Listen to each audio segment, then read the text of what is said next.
Caleb here, founder of Patriot Training Center, and today we're going to talk about battle belts, or war belts, or whatever you want to call them. I'm just carrying my regular EDC type belt right now, but let's go ahead and grab one of those battle belts. Okay, so this is like the first battle belt kind of setup that I started looking at and playing with, and this is like kind of a traditional battle belt type deal. This goes over everything else.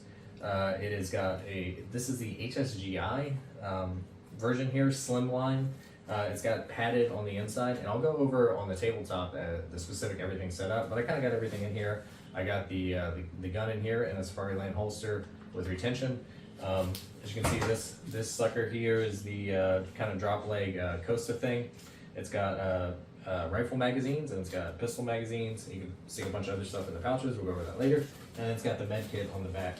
And this is like the kind of traditional battle belt thing that kind of came out first. A lot of these are a lot bigger and they take up more space, so this is more of a slimline solution. We'll talk about the things I kind of like about this and some differences, but this is like one type of battle belt setup that actually works pretty good. Let's talk about the other kind that I kind of like a little bit better right now. Okay, so this is the second battle belt type setup that I have, and this one's actually a two-piece belt system where you have an inner belt, which has got the Velcro on it that goes inside your belt loops on your pants or your shorts. And I too would fight the Holy War in shorts and flip-flops. You would fight the Holy War in shorts? Strong move. That's the way I roll. But basically, I really like the setup. It's pretty slim. It's got a lot of the same features. You got your retention holster here, Safariland. You got your pistol magazines. You got your rifle magazine. And then this guy back here is like a combo pouch, which is cool. We'll talk about it on the table here. But you also got another rifle magazine. You got some storage capability here. And on the back, it's pretty darn slick. So we'll talk about that a little more when we get into these belts. Okay, so we got the two battle belts over here on the tactical table, and we're going to go ahead and take a look at these here in depth. Let's start with the original belt setup that I had, and then we'll go through the rest of these later.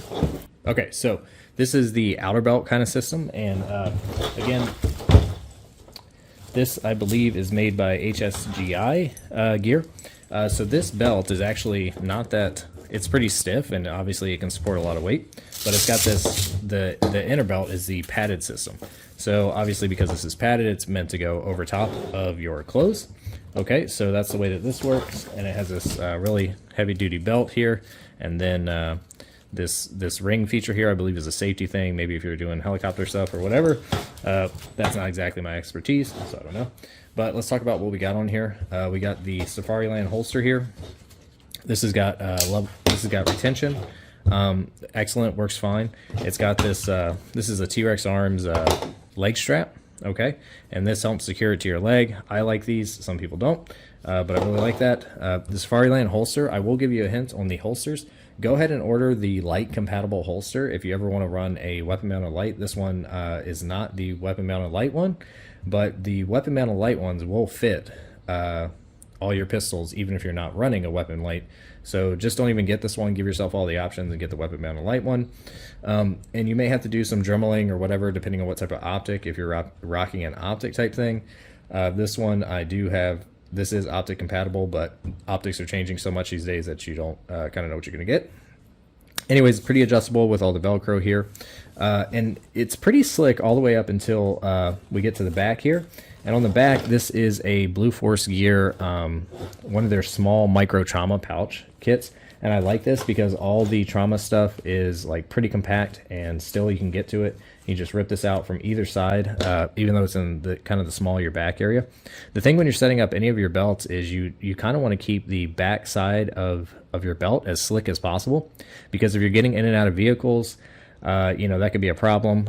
This, because it's kind of so small and it's like in the right spot, it actually gives you like a little lumbar support, at least in my case, and I didn't find it to be too uncomfortable when I was doing some vehicle stuff. And then underneath is like this kind of dangler pouch thing that goes in by Velcro, and it holds the tourniquet. You want a tourniquet and an IFAK, and this has just got your basic blowout kit type stuff. And then over here we have the magazines. This is like a drop leg Costa designed system here, also from HSGI, but you can run two rifle mags, sorry.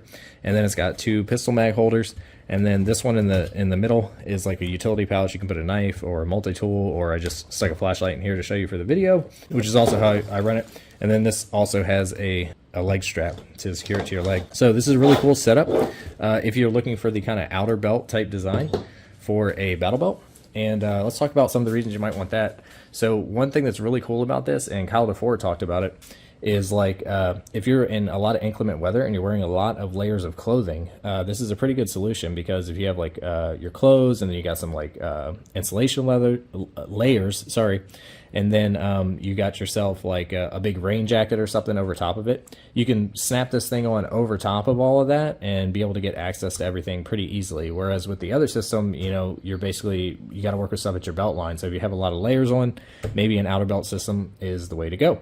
Also, you could be in your skivvies or you could be practically naked, and you could throw on a belt like this because it requires no belt loops. It just goes over and you cinch it real tight, and that pad there will keep it secure. So if you want a battle belt for home defense or something like that, this is a good option for an emergency response type thing. So there are a lot of cool and unique features with the outer belt system that I think are good. I'll talk about the other belt, which I kind of like a little more right now. Okay, so now we have kind of the two belt system that we were talking about here. Again, this one is the blue Alpha Gear system. I think I got it from Warrior Poet Society. This has got the inner belt system, of course. This is like a rigid inner gun belt type deal that's completely covered in Velcro. And this right here is very supportive, very stiff, so it's a good belt. And it goes inside your belt loops. And it's got the Velcro on the outside. And then, of course, the battle belt has the Velcro on the inside, and the inside of this attaches to the outside of this, and it holds really securely together. Like I mentioned in my everyday concealed carry belt video, this is the V Development Group belt that I've been wearing as my regular, EDC type thing. And one thing I like about it is because it has Velcro on the outside, the entire thing.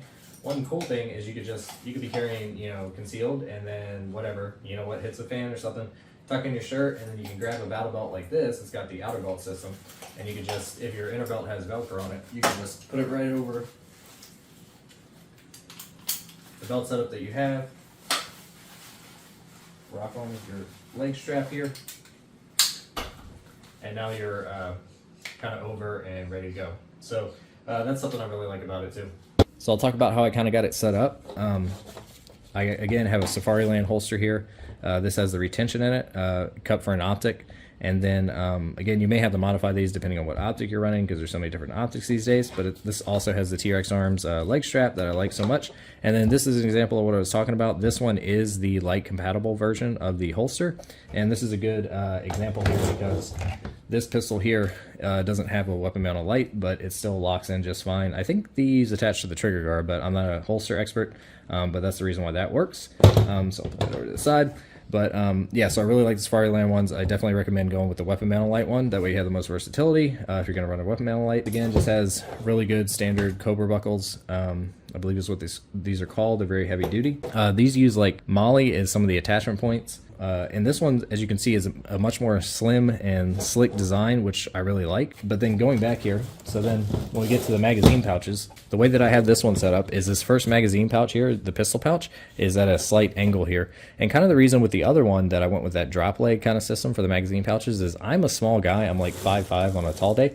And that I worried about the gear on my belt, like my magazines, being able to access them and it interfering when I'm wearing like a plate carrier. So this is one way to kind of get around that. Plus this angle here, when you're going to draw the magazine from the holster, this angle, everybody that's a competition shooter, they'll set up their first magazines if they can at like a slight angle like that. It's just a more natural angle, and you get quicker reloads, and it works really well.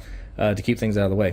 And then this one, going back, I went ahead and I played around with this a little bit, and I don't know if I'll switch back or whatever, but this way I can get another pistol reload right here, and I also have the rifle reload right here, without taking up even more space on the belt. So it sticks out a little more, but it's kind of slimlined as far as like how much gear is actually on the belt.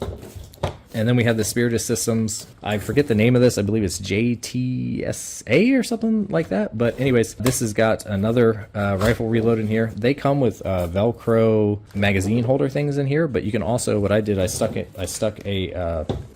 of these Esstac style Kydex magazine holder things in here, and it fits in really well. And you get that kind of snap-in retention that you like for reloads. And these are also Esstac mag pouches, by the way. I really like those. They're very secure. They have Kydex on the inside, but the outside is nylon, so they're very good retention, but they're also pretty fast, and they keep things nice and secure. I had the tourniquet holder, same kind of setup with this like Velcro system here that goes, just kind of gets wedged in there, holds in really tight, but you can still access the tourniquet with from either side. I like that. You still got some space in here. You could do another pistol reload in there, or you could carry something like a flashlight or admin. But that's the cool thing about this system, is it has this admin pouch right here. So this could replace like a whole dump pouch for you. Right now I have a med kit in here. This is got some chest seals in there, along with the Dark Angel medical gear kit, basic kind of blowout kit again. So right now I have it stuck in here, but I think what I'll do is I'll probably get another micro trauma kit and run it back here on the back, because right now this is completely slick on the back, which is great for vehicle work and stuff like that. But that micro trauma kit is actually so slimline that it's really not that big a deal having it in the small of your back or in that area. And then you can use this as like a dump pouch, or for any admin type stuff you have. I think for the military, they can throw like flashbangs and smoke grenades or grenades in there or whatever, but pretty much anything you want, you can sit in there. Or if you're using this as a range day belt, you could put your like phone in there or whatever.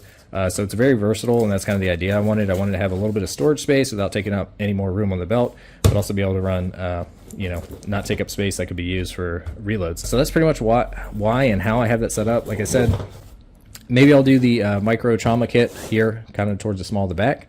Or maybe I'll look for a different solution. There's a couple different ones out there that I think look pretty neat. They're pretty slimline, and they don't take up as much room, even though they're on the back. So that's pretty much the battle belt setups that I use, and the reasons why I use them. Hopefully that helps you out.